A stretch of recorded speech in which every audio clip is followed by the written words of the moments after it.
What up? What up? Winbush here. And I never did anything like this before, but since I just put up this post about how I left Warner Brothers about 11 years ago, a lot of you guys hit me up in my DMs and in the comment section asking me how I was able to leave a place like Warner Brothers and start my own business and still kind of be successful today. And so I figured I'd put a video out and just kind of talk through everything that I went through the past decade and hopefully give some insight and some inspiration to a lot of you guys out there. So just to rewind it a little bit, I was working at Warner Brothers, and this is when it was just Warner Brothers, WB Games, and DC Comics. So the atmosphere was a lot different than what it is today. I'm not sure how it is after the post-merger and everything over there, but back then, I was basically working in the motion graphics department, and it was a brand new department. Like I think was only there maybe a couple of months before I got there. So it's myself and a couple of other artists that initially started that department over there. I have to say it was a great group of people over there. I learned a lot from the artists while working there, and I would just say overall the environment was great. Like we always worked just our 8 hours. They didn't really want us to go overtime, and that right there kind of showed me the work environment that place was going to be, because before that, a lot of studios I worked at, they kind of grinded you out. It wasn't just your typical 9 to 5, 9 to 6 workflow. It was like a lot of times we just say we worked a lot of hours. And while I was there too, I would say that the number one thing that I did while working there, and maybe just having the good work hours was part of this, but I always took on side jobs as well. So I would work at Warner Brothers during the day, I would come home at night, and I would always have some client project that I'm working on in the wee hours of the night. I was a lot younger back then, so I was able to take on a lot of projects at once. But being able to do so, taking on those side projects, that allowed me to build up my client base to the point to where I had enough clients that I felt comfortable enough leaving Warner Brothers and going fully out on my own.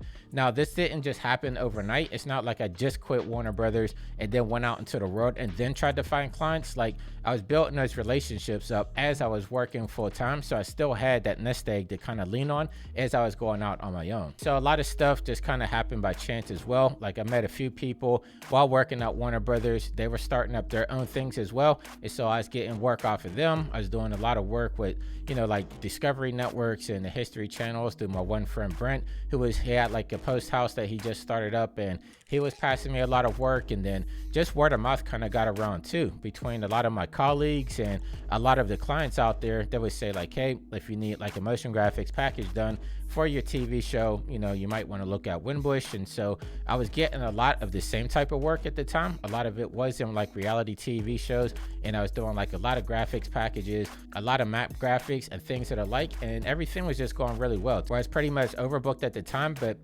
being out on your own, it's kind of hard to say no to work because you just never know when there's going to be no jobs around. And so for me, I just kind of always took whatever came through. But for me personally, that's just been the type of person I've always been. Even when I was working, like with Happy Madison or Buster or Universal, like I would always take on side projects and always be working, just because I was always constantly trying to work on getting a better client base and just always having something to fall back on, because as you know, anybody could let you go at any particular point. So I was always like, I never wanted to have all my eggs in one basket. And while I was at Warner Brothers, I got to work on a whole gang of cool stuff. Like a lot of those awards behind me, a lot of those are projects that I actually worked on while I was at Warner Brothers. So got to work on like Lego Batman 2, Lego Harry Potter.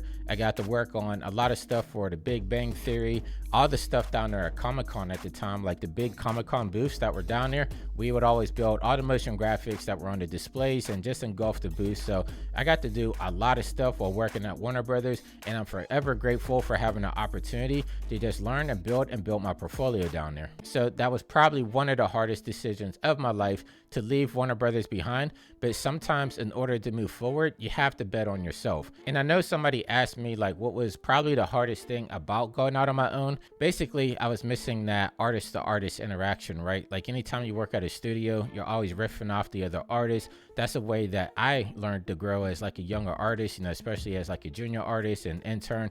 I think the way I was able to excel my skill set was just being around other artists and always riffing off each other, which that kind of brings me to the YouTube channel. Like I kind of miss like that peer-to-peer interaction. And so for me doing tutorials, this is basically what I was doing when I was working at studios, right? Like I would figure stuff out I would show everybody else in the bullpen, and you're kind of just going off of each other. So this was the same stuff that I was doing at studios, but I'm just putting it out on YouTube. And I have to say, it's probably still been like a good back and forth. It's never going to replace having person-to-person interaction, but that's also why I do a lot of talks at conventions as well, because it's an opportunity for me to get out, see more artists, just kind of collaborate and talk with everybody.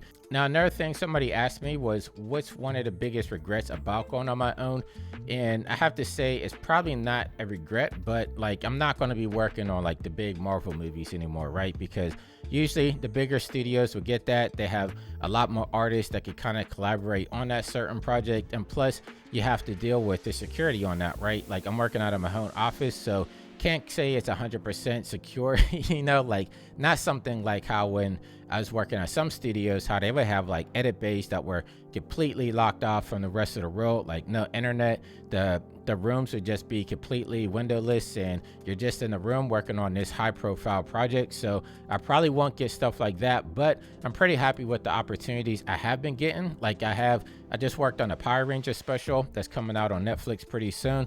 I worked on Outlast that was on Netflix last month. I had a lot of opportunities to work on like My Little Pony, Transformers, and even though I'm not doing big blockbuster movies anymore, I'm still getting really high profile IPs that I'm personally working on that I've been a fan of since I was a kid. So I would say I'm doing pretty well for myself right now. So I know a couple of people asked me how they could be successful doing the same thing. Maybe they're thinking about leaving their jobs as well. I would say for me personally, like I know everybody's story is different.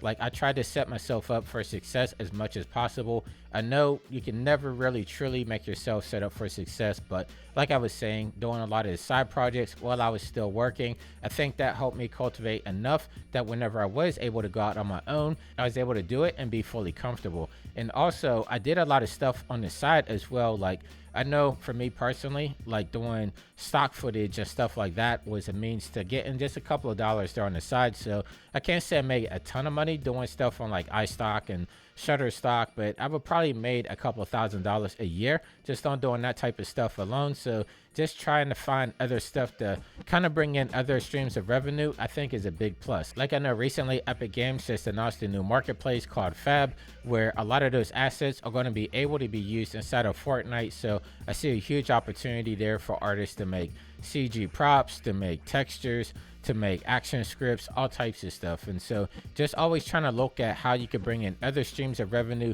while pursuing the main thing you're going for, I think is never a negative, it's always a plus. And for new artists trying to break into the field today, I would say just being a part of the community and networking is a big thing. That's something that I still even do today.